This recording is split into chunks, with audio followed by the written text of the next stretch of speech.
May I ask you a question? What do you think of me? Mrs. Robinson, you're trying to seduce me. Mrs. Robinson, you're trying to seduce me, aren't you? The Graduate wasn't just a coming-of-age comedy drama. It was a cultural hand grenade that blew polite 1960s Hollywood wide open. Behind its cool folk soundtrack and razor-sharp satire, chaos simmered. Half-drowned actors, abandoned scripts, and a poster leg that didn't even belong to the leading lady. Today we're prying the lid off that polished surface to reveal 20 weird facts about The Graduate, plus one mind-melting bonus secret the studio still wishes you'd never hear. Stay till the end, lean in, and get ready to whisper, "Plastics? Not even close." Roll sound, roll camera, hit that subscribe button, and let's dive. Fact 1. It wasn't handsome Robert Redford who landed Ben Braddock. It was a nervous, unknown stage actor named Dustin Hoffman who walked in wearing rumpled corduroy and apologizing for being the wrong guy. Director Mike Nichols tests Redford first, but tells him, "You can't play failure. You've never struck out with a girl." Redford laughs, admits he's always been popular, and walks away. Hoffman, by contrast, reeks of insecurity. Nichols sees gold. Casting erupts into a studio firestorm. Execs threaten to pull funding, but Nichols refuses. He wants awkward. He wants real. He wants the kid who doesn't look like a matinee idol. Not a golden god, but a human question mark. The gamble shatters Hollywood's beauty standard and launches Hoffman into overnight stardom. Fact 2. What audiences didn't know was that the iconic leg on the film's poster doesn't belong to Anne Bancroft at all. During a brutal 12-hour photo call, Bancroft falls ill. A frantic producer calls in 26-year-old model Linda Gray as a stand-in. Gray slips into sheer stockings, strikes the pose, and history clicks. Years later, Gray becomes TV royalty as Sue Ellen on Dallas. She jokes, "I got my big break as a disembodied limb." Not Bancroft's leg, but Gray's, a secret art swap that turns a throwaway publicity shot into one of the most recognizable posters ever printed. Fact 3. The underwater pool nightmare isn't movie magic. It's Hoffman's real panic attack. Nichols insists on filming inside a cramped studio tank where recycled water clouds the goggles. Hoffman's scuba regulator jams, sending him clawing toward the surface. Crew hauls him out just before he blacks out. Instead of cutting the scene, Nichols keeps rolling, capturing genuine terror in Hoffman's eyes. It wasn't staged anxiety. It was near-drowning dread, raw, unfiltered, and forever frozen in those shimmering blue frames. Fact 4. Simon and Garfunkel's soundtrack seems tailor-made, but it starts as a placeholder. Nichols plays "The Sound of Silence" over dailies to set a mood. The melody syncs so perfectly that editors beg him to keep it. Columbia Records balks. Licensing folk hits to a studio picture feels reckless. Nichols pushes, Columbia caves, and a new frontier of needle-drop storytelling is born. Not orchestrated scoring, but chart-topping rebellion. The film's album rockets to #1, and studios suddenly chase pop artists for credibility. Fact 5. Mrs. Robinson looks decades older than Ben, yet Bancroft is only 35, just 6 years Hoffman's senior. Cinematographer Robert Surtees employs savage lighting tricks. High-angle key lights carve shadows, sepia gels age skin, and Bancroft's costumes favor funeral quiet blacks. Makeup artists dust silver into her hairline. Nichols instructs Bancroft to move like a predator, slow blinks, deliberate steps. Not a matronly cougar, but a bored suburban queen hunting fresh thrill. The illusion cements America's ultimate older woman archetype, and no one guesses the actress could have been Hoffman's college girlfriend. Fact 6. The Wedding Crash finale isn't a closed set. It's guerrilla filmmaking in a fully operating church. Production can't afford exclusive access, so Nichols negotiates a brutal compromise: shoot between real services. Parishioners wander in, bewildered, as Hoffman pounds the glass screaming, "Elaine!" A furious priest yanks the plug on the house lights mid-take. Nichols orders generators fired up, plunging everyone into strobing half-darkness until power is restored. Stuntmen block outraged congregants, and Hoffman slashes his hand on the crucifix beam he's rattling. Not divine serenity, but holy bedlam. The final shot captures genuine panic as stunned worshippers appear in the background, faces never cleared, immortalized forever in a scene that feels improvised because, in many ways, it was. Fact 7. Ben's sleek Alfa Romeo Spider looks effortless on screen, yet the Italian import nearly derails production. Alfa sends only one prototype to Los Angeles. No duplicates, no spare parts. Daily desert driving overheats the engine till it coughs smoke. A frantic mechanic fabricates gaskets from cafeteria tray plastic. Praying the fix holds Nichols instructs Hoffman to coast downhill in neutral to save the clutch. Crew trucks secretly tow the car. Uphill between takes. When the windshield cracks under studio lights, a Beverly Hills dealer opens his showroom after midnight so prop masters can cannibalize a display model. It wasn't luxury cruising, it was mechanical triage that turned the Spider into a silent co-star of pure cinematic willpower. Fact 8. The Robinsons' lavish home interior is actually a maze of sets jammed inside Stage 15 at Paramount, but the exterior belongs to a retired silent film queen who forbids alterations. Production disguises the modern mailbox with period hardware every dawn, then strips it off each night so mail can be delivered. Her aging terrier keeps wandering onto set mid-shot, barking at boom mics. Surtees finally hides liver treats on lens hoods to lure the dog's gaze away from camera. In the finished film, a shadow flits across the foyer. Blink, and you'll miss the terrier's uncredited cameo. Not studio control, but negotiated chaos between old Hollywood royalty and new Hollywood rebels. Fact 9. Ben's single gray suit tells its own collapsing youth story. Costume designer Pat Bardo buys 6 identical suits, then destroys them methodically. She soaks one in salt water, grinds another with pumice, drags a third across asphalt. As scenes progress, Hoffman's wardrobe darkens, wrinkles, and finally hangs like defeat. Nichols forbids dry cleaning. Sweat stains must accumulate authentically.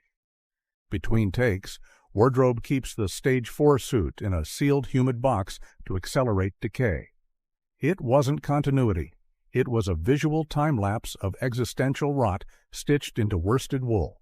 Proof that sometimes the most savage makeup job is done with an iron and a spray bottle. Fact 10. Mrs. Robinson starts life as a half-finished riff called "Here's to You, Mrs. Roosevelt." Nichols hears Simon strumming it during a break and demands, "Who's Mrs. Robinson?" Garfunkel shrugs. She doesn't exist yet.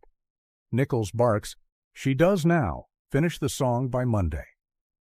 The duo retreats to a hotel bathroom for acoustics, scrawls lyrics on yellow legal pads, and records a demo in a single caffeine-blitzed night. The frantic, echo-laden track lands on Nichols's desk 36 hours later and goes straight into the edit bay.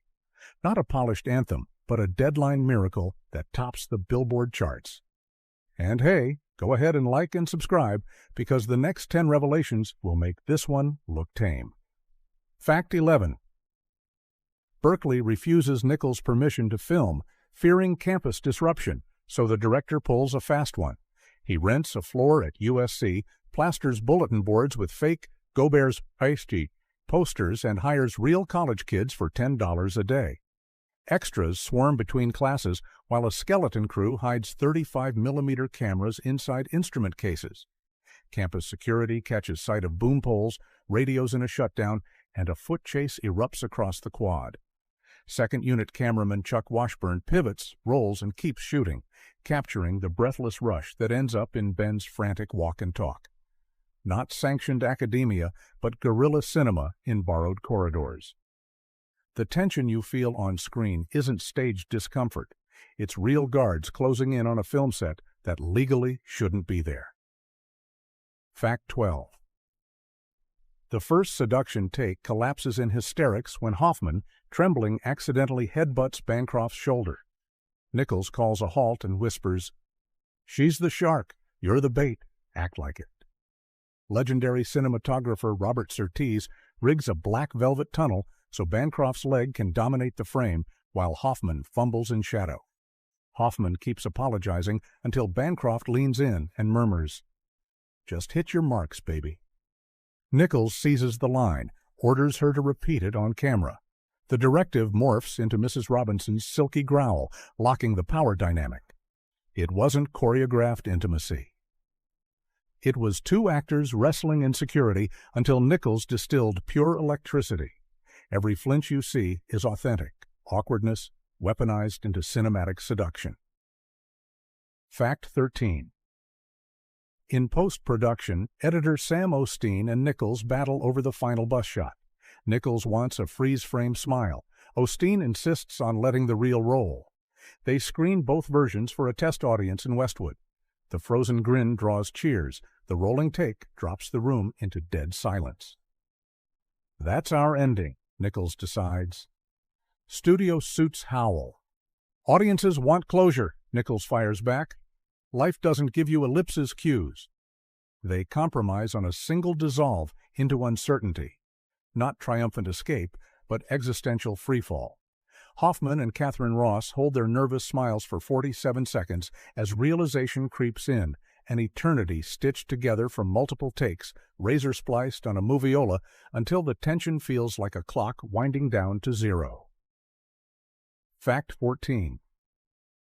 Even before the MPAA's new rating system launches, The Graduate tangles with censors over suggestive content. The production code office demands Ellis Island-wide cuts, no lingerie close-ups, no bedroom door slam. Nichols pretends to comply, sending a decoy reel with harmless trims. Meanwhile, optical printer wizard Linwood Dunn sneak mats pantry shelves and lampshades over forbidden flashes of skin, frame by frame. When the picture premieres, watchdogs realize they've been played. Too late. The film sails past moral guardians, grossing $100 million and signaling the code's death rattle. Not timid compromise, but sly rebellion that pries Hollywood's gates wide open for the ratings revolution barreling in just months later. Fact 15. To capture the suffocating ennui of Ben's post-college limbo, Nichols weaponizes climate. He orders the air conditioning killed on stage 15 and floods the set with 10-kilowatt lamps that push temperatures past 100 degrees Fahrenheit. Crew members mop sweat from Hoffman's face between takes, but Nichols waves them off when close-ups roll, once pores glistening, collar sticking. Bancroft jokes she's auditioning for a Finnish sauna commercial. A grip faints. Another crewman's shoes melt against a floor vent. The oppressive heat isn't cinematic illusion, it's atmospheric pressure cooking the actor's anxiety into every sluggish movement. Not lazy summer vibes, but a literal swamp of discomfort that seeps through the screen and wraps the audience in clammy disquiet. Fact 16. It looks like Nichols simply parks a 1963 bus on Melrose and lets the camera roll. Reality is trickier. Film permits don't cover moving vehicles, so production rigs a battered Greyhound to an unseen flatbed truck. Hoffman, Ross, and 30 extras sit stone still while the convoy creeps through weekday traffic at 10 miles an hour. Surtees hides Aeroflex bodies behind tinted windows, shooting through pre-cut portholes so bystanders won't notice the lenses.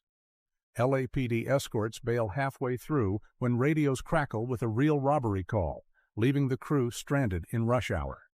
Nichols refuses to brake. The bus becomes an island adrift in honking chaos, and every puzzled pedestrian you glimpse is an unplanned cameo, staring at what they think is just another lost tourist coach, not a rolling soundstage. Fact 17. Mrs. Robinson's leopard print coat isn't a costume house rental. It's Bancroft's personal gamble. She buys it on Rodeo Drive for a brutal $4,000, nearly her entire salary advance, because studio buyers deem animal prints too loud. Nichols loves the audacity. It's not a coat. It's a warning label. Wardrobe fights back, arguing the pattern will moire on film. Surtees tests 35mm stock under searing arc lights. The spots ripple hypnotically. Rather than ditch it, he adjusts shutter angles and filters until the fur sits perfectly still. Not mere fabric, but cinematic territory marking Mrs. Robinson's dominance. The coat survives coffee spills, chlorine splashes, and one panicked grip who nearly shreds it on a C-stand knob, proof that sometimes character isn't written. It's worn like armor. Fact 18.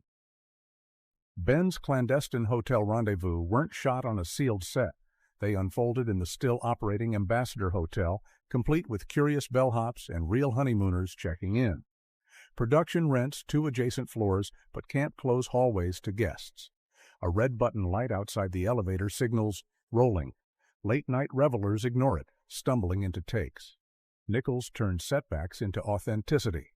Every muffled laugh, distant clink of room service china, and echoing footstep is live sound, captured by hidden boom mics dangling from chandeliers. At 3 a.m., a fire alarm forces an evacuation. Hoffman and Bancroft exit with everyone else, wrapped in bathrobes and still wired for sound. Those sheepish grins you see as they sneak back to their suite? Not acting. Just 2 stars trying to finish a scene before sunrise breakfast rush. Fact 19. Nichols obsesses over glass as metaphor, barriers, reflection, distortion. He orders entire walls of the Robinson Conservatory rebuilt with polished plexiglass so thick it warps heat signatures. Surtees experiments by shooting through aquarium panels filled with mineral oil, creating dreamy aberrations without optical prints. During one setup, a 4K lamp melts the panel, dribbling hot oil onto the dolly track and sending the camera skidding sideways. Crew races to mop, but Nichols waves them off. Roll again. Ben's world is sliding. The resulting tracking shot tilts, wobbles, then steadies, mirroring Ben's mental lurch. Not tidy composition, but controlled chaos etched in refraction, proof that sometimes photographing a story means literally bending light until it behaves like emotion. Fact 20. Oscar campaigns usually play safe, but United Artists tries a double bluff. Fearing Hoffman and Bancroft will split votes in lead categories, the studio submits them both as Best Supporting. The Academy balks, voters revolt, insisting Hoffman's face dominates the poster. UA scrambles, reprints its slicks overnight, and launches a frantic telegraph push to branch members. Vote lead actor, lead actress after all. Confusion reigns. Ballots eventually crown Nichols Best Director, but Hoffman loses to Rod Steiger by a whisker many insiders blame on category chaos. Not smooth award strategy, but panicked damage control that changes nothing and everything, because The Graduate walks away without acting trophies, yet still rewires Hollywood's star-making machinery for the next decade. Bonus fact. Deep in Paramount's nitrate vaults sleeps an alternate ending Nichols shot in secret. In it, Mrs. Robinson collapses on the church steps as flames from a sabotaged electrical panel lick the pews, a visual echo of her smoldering life. Nichols orders negative sealed with a metal tag labeled "Do Not Print, MN." Studio legend claims only 2 people ever screened it, editor Sam Osteen and a nervous legal counsel who declared it too incendiary, literally and figuratively. When the American Film Institute tried to locate the footage for a 40th anniversary restoration, archivists discovered the canister intact but empty. Film leader snipped, reels missing. Whether Nichols destroyed it or a midnight shift projectionist pocketed Hollywood's most explosive coda remains one of cinema's great unsolved mysteries. The Graduate didn't just capture alienated youth, it detonated the studio system's last illusions, proving that twitchy vulnerability could outdraw square-jawed certainty. Its sonic collage paved the road for modern mixtape soundtracks. Its fractured framing taught directors to weaponize awkward silence. And its final uncertain stare still dares every fresh graduate to question the future whispering plastics.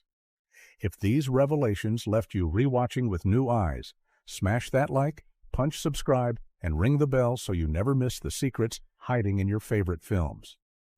Until next time, keep rolling, keep questioning, and remember, the real story is always just outside the frame.